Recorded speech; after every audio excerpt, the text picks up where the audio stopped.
Clear. तो next है हमारे पास fire fighting.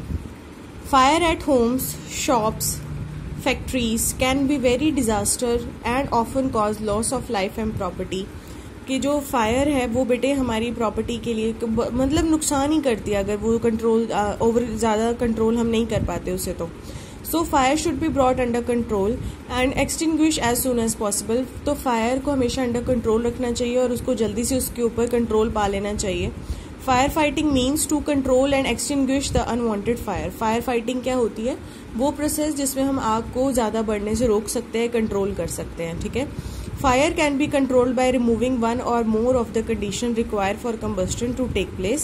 Since it is not possible to remove all the combustible substances from place of fire, for example, if building catches fire, so the whole building cannot be shifted.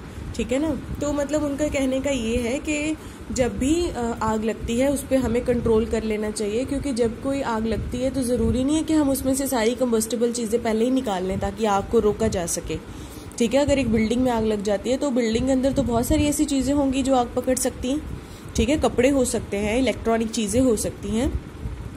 तो हमें क्या करना चाहिए? So the fire fighting operation work mainly on two principle. सबसे पहले तो bringing down the temperature of the burning substance below their ignition temperature. तो सबसे पहले तो आग बुझाने का काम करते हैं उस पर, ठीक है ना, उसको और लो टेम्परेचर पे लेके आते हैं। Second, cutting off the air supply to the burning substances, और वहाँ की जो ऑक्सीजन सप्लाई है वो बंद कर सकते हैं, ठीक है। जैसे एक इंसान को अगर सपोज करो किसी को आग लग जाती है तो उसमें हमें पानी नहीं फेंकना चाहिए, उसके ऊपर हमें कंबल लपेट देना चाहिए ताकि वो ऑक्सीजन के कवर में ना आए, ऑक्सीजन उसकी बंद हो जाए और वो आग अपने आप से बुझ जाती है, ठीक है। So different type of fire extinguisher we है। फायर एक्सटिंग्विशर आपने नाम सुना होगा, जो हमारे स्कूल्स में भी लगे हुए हैं। रेड कलर का सिलेंडर होता है ना, उसमें सारी कार्बन डाइऑक्साइड भरी होती है कि इन केस अगर कभी आग लग जाए तो फायर एक्सटिंग्विशर जो है अच्छे से स्प्रे कर सकते हैं तो आग को बुझाया जा सकता है। कुछ आपने बिल्डिंग्स के बाहर देखा होगा कि बकेट्स के अंदर रेत जो है, सैंड को भर भर के रख देते हैं ताकि इंस्टेंट अगर ज़रूरत पड़े तो उस बकेट्स निकालो और हमें फायर एक्सटिंग्विशन उसमें यूज़ कर सकते हैं। कईयों पे अगर बिल्डिंग में आग लग जाए तो पानी की पाइप से आग को बुझा रहे होते हैं। तो ये हमारे पास बेटे फायर एक्सटिंग्विशर हैं जो आग को बुझाने का काम करते हैं। सबसे पहले हम पढ़ेंगे water. If a fire break out in our home or in our neighborhood, the first thing we must do is to call the fire service by dialing 101। सबसे पहले हम 101 पे डायल करेंगे अगर हमारे घर या हमारे आसपास कहीं आग लगी है तो। When a fire brigade arrives, अब बेटे फायर ब्रिगेड का मतलब होता है वो लोग जो आग बुझाने का काम करते हैं, ठीक है। The fireman extinguish the fire bye throwing water under pressure on the fire. तो फायरमैन क्या करते हैं, वो पानी की पाइपें जो हैं वो काफ़ी फेंकना शुरू कर देते हैं ताकि आग को बुझा सके। When water is throne on fire it cools the combustible substance below it's ignition temperature and prevent the fire from spreading. तो वाटर क्या करता है, उस आग के ऊपर पानी का छिड़काव कर देते हैं ताकि आग वहाँ से बुझ जाए और आग और फैलने से रुक जाए। The water when heated by fire forms water vapour. जो पानी हम आग के ऊपर लगाते हैं या छिड़काते हैं तो वो क्या करेगा, that surround the combustible material and help in cutting off the supply of air. जैसे ही देखो आग लगती है तो पानी का अगर हम उनके ऊपर डालते हैं तो धुआं, कार्बन डाइऑक्साइड प्रोड्यूस होती है, तो कार्बन डाइऑक्साइड भी क्या करेगी, दूसरी आग को भी बुझा देती है, ठीक है। So the fire get extinguish, thus water is very effective in fire fighting operations. Clear. तो अब ये देखो कि water is an extinguisher has some limitation that are follows. अब पानी की भी कुछ लिमिटेशंस हैं जो हमें यूज के, पानी भी कई चीज़ों पे नहीं काम आ सकता। Water can not be use fire extinguish fire in electric wiring caused an electrical short circuit. अगर वो डिपेंड करता है कि आग किस चीज़ से लगी है, ठीक है। अगर तो लकड़ी के कारण लगी है फिर तो उसके ऊपर पानी डाल सकते हैं, बट अगर वो इलेक्ट्रिकल शॉक हुआ है, इलेक्ट्रिकल शॉर्ट सर्किट हुआ है, उसके कारण अगर आग लगी है फिर पानी से आग नहीं बुझानी चाहिए, क्योंकि water is a very good conductor of heat and electricity. So this is very good conductor of electricity सिर्फ। This is because water is a conductor of electricity. When it pour the burning electrical wire or appliances, it causes electrical shock to the people involved in the firefighting operation. This electric shock can even kill people. ठीक है। तो जो अगर current के कारण अगर आग लगी है तो उसके ऊपर कभी भी हमें पानी नहीं फेंकना चाहिए, क्योंकि ये पानी क्या करता है, इलेक्ट्रिसिटी को कंडक्ट करता है। तो जो लोग आग बुझा रहे हैं उनको सडन शॉक लग सकता है या फिर उनकी डेथ भी हो सकती है। Water cannot be use to extinguish fire caused by burning of oil और पेट्रोल। अगर कोई ऑयल या पेट्रोल के कारण किसी को आग लगी है तो भी उसके ऊपर पानी नहीं फेंकना चाहिए, because water being heavier than oil settle down at the bottom, oil flowed over this water and continue to burn. तो अगर किसी को तेल या पेट्रोल से आग लगी है तो पानी नहीं बुझा सकता, क्योंकि ऑयल और पेट्रोल जो है वो कभी मिक्स नहीं होते बेटे। तो वाटर थोड़ा हैवी होता है तो वो क्या करेगा, हैवी होने के कारण उसके ऊपर सेटल डाउन हो जाएगी और जो आग है वो फिर भी जलती रहेगी। ठीक है। नेक्स्ट आएगा carbon dioxide as a fire extinguisher. ये ऐसे धुएं जैसी होती है, आपने कभी देखा होगा मूवीज वगैरह में। ठीक है। तो carbon dioxide is the best fire extinguishing for fire involving electric equipment and inflammable material like petrol and kerosene oil. जहां पर बेटे वाटर वर्क नहीं कर सकता ना, जैसे इलेक्ट्रिकल में या फिर ऑयल पेट्रोल में, वहां पर कार्बन डाइऑक्साइड वाला फायर एक्सटिंग्विशन यूज कर सकते हैं। We get the supply of carbon dioxide to extinguish fire from fire extinguishers, where carbon dioxide is stored under high pressure. Once released from cylinder, it expands in volume and cool down. It cuts off the contact between the burning. Clear? So combustible substance and oxygen supply and also bring down the temperature of the fuel. Hence, the fire get extinguished in most cases. It does not harm the electrical equipment. We often see such as fire extinguisher in our school offices, godowns and hospitals. तो हमने बहुत सारी जगह पर ये fire extinguishers देखे हैं। ठीक है। नेक्स्ट आएगा फॉर्म टाइप फायर एक्सटिंग्विशन, जो मैं अभी बात कर रही थी। तो ये क्या होता है, इस तरह से नोजल बनी हुई है, नोब है, ग्लास बॉटल है, एल्युमिनियम सल्फेट इसके अंदर होता है बेटे। तो वो नोजल ट्यूब है, मेटेलिक सिलेंडर होता है, सोडियम बाइकार्बोनेट। तो उससे क्या होगा, जो भी ये उसमें से जो निकलता है वो फॉर्म, जैसे झाग बनी होती है ना, वैसे निकलता है। The form type fire extinguisher consist of a metallic cylinder having a knob and nozzle tube. The metallic cylinder is fitted with the saturated solution of sodium bicarbonate. ये जो सिलेंडर है मैंने आपको पिक्चर से बता दिया है, सोडियम बाइकार्बोनेट से फिल किया होता है। A glass bottle containing aluminium sulfate is kept inside the metallic cylinder, और सिलेंडर के बीच में एक और बॉटल एडजस्ट करवाई जाती है जिसमें क्या होता है, एल्यूमिनियम सल्फेट। ठीक है। So when we strike the knob of the extinguisher against the hard surface, the glass bottle break and aluminium sulfate comes in contact with sodium bicarbonate and react with its produce carbon dioxide। मतलब जैसे हम इसको knob को press करते हैं तो aluminium sulphate क्या है, सोडियम बाइकार्बोनेट के कांटेक्ट में आता है और एकदम से झाग बनाता है और झाग जो है वो बाहर निकल जाती है। ठीक है। A substance called saponin is added to the sodium bicarbonate solution to produce the form of carbon dioxide। होती वो भी कार्बन डाइऑक्साइड ही है बेटे, बट उसमें एक सैपोनिन नाम का एक सब्सटेंस ऐड कर दिया जाता है जिससे वो फॉर्म का रूप ले लेती है carbon dioxide. The form of carbon dioxide comes out through the nozzle that is directed towards the fire. This fire extinguisher can be safely use to extinguish fire caused by electrical appliances and inflammable substances like petrol and kerosene। Clear? तो next आ जाएगा taking care of fire victims. तो जो आग से जो जले हुए होते हैं लोग, उनका हमें कैसे ध्यान रखना चाहिए। We should immediately bring out the fire victim from the fire place to an open space to prevent the fire victim from breathing harmful gases like carbon dioxide और smoke that may lead to suffocation and breathlessness. जिस भी बंदे को आग लगी होती है सबसे पहले तो उसको वहां से निकाल के खुले स्पेस में लेके आना चाहिए, ताकि वो क्या है, खुली हवा में सांस ले सके। वो जो कार्बन डाइऑक्साइड है या फिर वो सफोकेशन ना उसे हो, उसका सांस चलना ना बंद हो जाए। When the cloth of a person catch fire, the person should be covered with a blanket to cut off the supply of air। जब उसके कपड़ों को आग लग जाती है तो उस बंदे को सबसे पहले क्या करना चाहिए, कंबल से लपेट देना चाहिए ताकि उसको ऑक्सीजन मिलनी बंद हो जाए उसकी बॉडी को। As a result, the fire get extinguished। तो फायर जो है वो बुझ जाएगी। We should pour water over the victim body। The body will cool down below its ignition temperature। As a result, the fire extinguished water also prevent the formation of blisters on the skin of the fire victim। तो उससे क्या होगा, अगर हम उसमें blanket अच्छे से डाल देते हैं, उसका इग्निशन टेम्परेचर कम हो जाएगा, जिसके कारण उसकी बॉडी पे ब्लिस्टर्स, बेटे ब्लिस्टर का मतलब होता है छाले नहीं पड़ते। ठीक है। तो we should immediately call for an ambulance for a nearby hospital and send the fire victim to the hospital for further medical treatment, तो हमें जल्दी से अपने आसपास के हॉस्पिटल को कॉल करना चाहिए और उनको क्या करना चाहिए, मेडिकल ट्रीटमेंट के लिए हॉस्पिटल भेज देना चाहिए। Clear? So next topic is flame. A flame is a region where combustion of a fuel takes place to produce heat and light. Flame वो region होता है जहाँ पर combustion जो है वो heat भी दे और light भी दे। जैसे ये flame, ये वाली flame, ये heat भी दे रही है और light भी दे रही है। Candle ये heat भी दे रही है और light भी दे रही है। ठीक है। Observe the flame of LPG coming out from the cooking gas stove. It is blue in color. LPG की गैस देखो वो blue कलर की है। ठीक है। और the color of candle flame is yellow. ये देख रहे हो आप, इसी को हम डिस्कस करेंगे। All gases like LPG, all gases like LPG that undergo combustion produce a flame. कोई भी गैसेज बेटे जो एलपीजी में डालते हैं वो हमेशा फ्लेम को प्रोड्यूस करेगी। When we light a candle with a match stick, the heat of match stick not only melt the wax but also changes the wax into its vapour. तो इसकी जो वैक्स है वो सिर्फ वैक्स को melt नहीं करेगी और मेल्ट को वाटर में भी क्या करेगी, चेंज कर देगी। The wax vapour react with oxygen and then catches fire to produce a flame. तो जो वैक्स वेपर है वो ऑक्सीजन को पकड़ेगा और क्या करेगा, फ्लेम को पकड़ लेगा, प्रोड्यूस करेगा। ठीक है।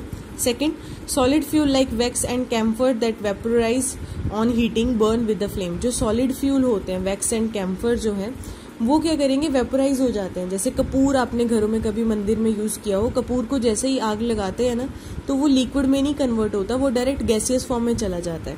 ठीक है। So on the other hand coal and charcoal are solid fuel so they do not vaporise on heating. और दूसरे साथ चारकोल और जो कोल है इसको हीट करने पे वो वेपोराइज नहीं होते, so they burn without producing a flame. तो इसलिए वो क्या करेंगे, वो बिल्कुल भी धुआं नहीं देते और अपने आप जो है वो जलते रहते हैं। Third, liquid fuel like kerosene oil and mustard oil that vaporise on heating burn with the flame. Liquid fuel जो कैरोसिन ऑयल या जो मस्टर्ड ऑयल है वो भी बिना किसी हीट के वो जल्दी से फ्लेम बना देते हैं। जो substances that vaporise during burning produces flame. तो जो एकदम से जल के रैपिड कंबस्टन में आ जाते हैं, ठीक है, तो वेपोराइज होते हैं बर्निंग के दौरान, तो वो हमेशा फ्लेम को प्रोड्यूस करते हैं। Zones of a candle flame. Zones of a candle flame बेटे ये देखो कैंडल है, ये पूरा आप खुद रीड कर लेना क्योंकि इजी है। इनर मोस्ट जोन मतलब ये वाला इनर मोस्ट जोन, हम ये पूरा कंबस्टन पढ़ेंगे, इसमें मैं आपको बता रही हूँ ये इनर मोस्ट जोन है, ये वाला ब्लैक, ठीक है, जो अनबर्न्ड है। और ये जो वैक्स कैंडल है यहाँ से देखो हल्का सा ब्लू फ्लेम आ रहा है, नीचे से ये ब्लू शुरू होता है, ये इनर जोन है जहाँ तक उसकी वो बत्ती सी बनी हुई है जहाँ वो जगता है। लीस्ट हॉट, यहाँ से वो सबसे ज़्यादा कम गर्म होता है। देखो ऊपर से कभी तुम ऐसे पकड़ के देखो तुम्हें ज़्यादा गर्म लगेगा, यहाँ से इतना गर्म नहीं लगेगा, ये लीस्ट हॉट है, सबसे कम। और ये आ जाएगा हमारे पास middle zone of partial combustion, moderately hot, यहाँ से भी अगर तुम पकड़ के देखो तुम्हें इतना गर्म नहीं लगेगा। बट ये जो ऊपर वाला पार्ट है ये हॉटेस्ट पार्ट होता है, एकदम से तुम मोमबत्ती के ऊपर हाथ रखो तुम एकदम से पीछे कर लोगे, ऐसा होता है ना, तो ये आउटर मोस्ट जोन भी है। तो हमारे पास 3 जोन है, एक तो ये inner most zone, middle zone and outer most zone. यहाँ पर वैक्स कैंडल ये सबसे पहले ब्लू जोन होता है, फिर यहाँ पे वो लीस्ट हॉट है, मॉडरेटली हॉट है, और यहाँ पर हॉटेस्ट पार्ट है उसका। ठीक है, सो ये हमारे पास कैंडल का पार्ट था। ब्लू जोन है, जस्ट आपको इसका हॉटेस्ट पार्ट और ये सब रीड करना है। मैं इसका जो कंप्लीट है जो समरी है वो मैं आपको बता रही हूँ, इसका टेबल यहाँ पर है, हमारे पास पैरामीटर्स हैं। Availability of oxygen, inner most zone पे no much air is available, वहाँ पर इतनी ज़्यादा एयर नहीं होती। मिडल पे थोड़ा सा वो ऊपर की ओर उठ जाता है तो वहाँ पर air enough air is not available, वहाँ पर एयर होती है बट इनफ नहीं होती। आउटर मोस्ट पे plenty of air is available, वहाँ पर बहुत सारी एयर प्रेजेंट होती है। फिर combustion, no combustion take place, जो इनर वाला पार्ट होता है वहाँ पर कंबस्टन नहीं होता। मिडल जोन में पार्शियल और इनकम्प्लीट कंबस्टन होता है, और जो आउटर जोन होता है वहाँ पर सबसे ज़्यादा कंप्लीट कंबस्टन टेक प्लेस होता है। Hotness, it is the least hot reason of the candle flame, वो सबसे कम गर्म होता है। ये आ जाएगा मॉडरेटली हॉट, मिडल जोन जो है वो थोड़ा ना गर्म ना ज़्यादा गर्म ना कम, वो नॉर्मल होता है। और जो आउटर मोस्ट होता है it is the hottest region of the candle flame. Luminous, it is dark, देखा था आपने कैंडल में जो इनर मोस्ट था वो थोड़ा डार्क होता है। इट इज़ लुमिनस जोन, ये थोड़ा सा लुमिनस होता है, जगता है पार्ट। और आउटर वाला जो पार्ट है वो नॉन लुमिनस जोन होता है क्योंकि उसके ऊपर रोशनी नहीं होती, सिर्फ ये जो इंटरनली जो भरा हुआ येलो पार्ट है सिर्फ यहाँ पे ही रोशनी होती है, ना यहाँ होती है ना यहाँ होती है, सिर्फ यहाँ होती है। तो मिडल वाले में ही रोशनी हमें मिलती है। Clear? So by product formed, inner most में तो कोई भी प्रोडक्ट वहाँ पे फॉर्म होता ही नहीं है। मिडल में क्या करेगा, it produces unburned carbon particle in form of smoke and suit with the carbon monoxide. वहाँ पर प्रॉपर ऑक्सीजन नहीं मिलती है तो वो कार्बन मोनोऑक्साइड को प्रोड्यूस करेगा। ठीक है। और outer zone it produces carbon dioxide and water vapour, वो कार्बन डाइऑक्साइड और वाटर वेपर जो है वो प्रोड्यूस करता है। क्लियर? सो उसके बाद हमारे पास ये है MCQs. Dash is the supporter of combustion, oxygen. The hottest part of the candle flame is dash zone. Hottest part कौन सा होता है? आउटर मोस्ट वाला, वो सबसे ज्यादा हॉट होता है। ठीक है। नेक्स्ट आएगी हमारे पास, बात आती है बेटे फ्यूल्स की। क्विक रीडिंग है, आपको पता है फ्यूल्स क्या होते हैं? The material that are burn to produce a large amount of heat energy are called fuels. Clear? जो सब्सटेंसेस या जो मटेरियल या जो सब्सटेंस सबसे ज्यादा हीट प्रोड्यूस करते हैं, जो कम्प्लीटली बर्न हो जाते हैं, ज़्यादा हीट एनर्जी प्रोड्यूस करते हैं, उनको हम फ्यूल्स बोलेंगे। जैसे wood, coal, LPG, kerosene, diesel and petrol are all example of fuels. Fuel play an important role in our everyday life because they are used at homes, in vehicle and industries. Clear? तो fuel को अभी हम different parts में use कर सकते हैं। Clear? So classification of fuels, हमारे पास 3 तरह के फ्यूल्स होते हैं, solid fuel, liquid fuel, gaseous fuel. Solid fuel में आता है हमारे पास solid state at room temperature, example are coal, coke, charcoal, wood and paraffin wax. Liquid में आता है हमारे पास kerosene oil, petrol and diesel. Gases में आता है हमारे पास liquefied petroleum gas, LPG, compressed natural gas, CNG and biogas. Clear? और फिर नेक्स्ट हमारा टॉपिक है कैलोरीफिक वैल्यू ऑफ फ्यूल। अब कैलोरीफिक वैल्यू क्या होती है? The amount of heat energy produced on complete combustion of 1 kilo of fuel is called its calorific value।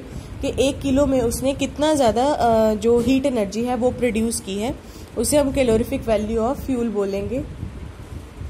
ठीक है। So next is characters, ideal fuel की characteristics, कि वो कैसा होना चाहिए। It should be fairly cheap and easily available, वो सस्ता होना चाहिए और हर जगह पे अवेलेबल होना चाहिए।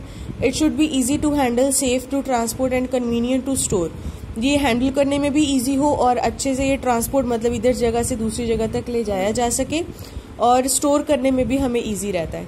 इट शुड बर्न स्मूथली, ये अच्छे से स्मूथली बर्न हो जाए। It should have a high calorific value, इसकी क्लोरिफिक वैल्यू भी ज़्यादा होनी चाहिए। It should not produce any harmful and irritating fumes during burning, ये जलाते टाइम कोई भी बर्निंग के कुछ हार्मफुल टॉक्सिक गैसेज या फ्यूम्स ना दे। It should not leave ash after burning, ये बिल्कुल राख नहीं छोड़ता बर्न होने के बाद। It should have a proper ignition temperature, it should not to be too low like room temperature too high, इसका इग्निशन टेम्परेचर ना ही ज़्यादा होना चाहिए ना ही कम होना चाहिए। ठीक है। तो आपके हिसाब से आइडियल फ्यूल कौन सा होना चाहिए? एलपीजी, जो हमारे घरों में यूज़ होता है, वो बिल्कुल क्लीन, वो उसकी कोई स्मोक नहीं होती, कोई वो धुआं नहीं, कोई राख नहीं छोड़ता। ठीक है। और वो जल्दी से बर्न हो जाता है और उसको कैरी करना भी सिलेंडर में आ जाता है, ट्रांसपोर्ट करना भी ईजी है। तो एलपीजी और सीएनजी बेटे ये 2 आइडियल फ्यूल हैं हमारे पास। ठीक है। Burning of fuels leads to harmful products, ये आपको पता ही है कि वो कैसे कैसे हार्मफुल वेज में यूज, क्योंकि वो एयर पोल्यूशन करते हैं। Burning of fossil fuel like coal, petroleum and diesel produces various air pollutant like carbon monoxide, carbon dioxide, oxides of sulphur and nitrogen and unburned carbon particle that causes air pollution. ठीक है। तो air pollution, carbon monoxide तब बेटे produce होती है जब insufficient supply of oxygen हो। मैं इसको अंडरलाइन कर रही हूँ, ये इंपॉर्टेंट है। When a fuel burn in insufficient supply of oxygen, it leads to incomplete combustion of fuel and produces carbon monoxide। ठीक है। जब कोई फ्यूल जो है वो इनकम्प्लीट बर्न होता है तो वो क्या करेगा? कार्बन मोनोऑक्साइड प्रोड्यूस करता है और इनसफिशिएंट सप्लाई ऑफ ऑक्सीजन होती है उसमें।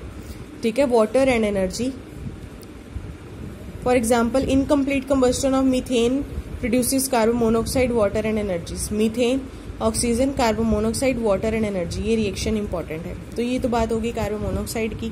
Carbon dioxide, when a fuel burn in sufficient supply of oxygen, जब उसको प्रॉपर ऑक्सीजन मिलती है, it leads to a complete combustion and produces carbon dioxide, water and energy. जब वो इनकम्प्लीट, जब उसे प्रॉपर ऑक्सीजन नहीं मिलती तो वो इनसफिशिएंट, इनकम्प्लीट कंबस्टन होता है, तब वो कार्बन मोनोऑक्साइड प्रोड्यूस करेगा। जब उसे प्रॉपर ऑक्सीजन मिलती है तो वो कंप्लीट कंबस्टन होता है और उसे कार्बन डाइऑक्साइड मिलती है, ये इसकी रिएक्शन भी एक इम्पॉर्टेंट है, ठीक है। नेक्स्ट आ जाएगा ग्लोबल वार्मिंग क्या होता है। Global warming is the rise in the average temperature of earth atmosphere. Global warming होता है कि जब हमारा अर्थ का एटमोसफेयर का जो टेम्परेचर है वो ज़्यादा इंक्रीज हो रहा है, ठीक है।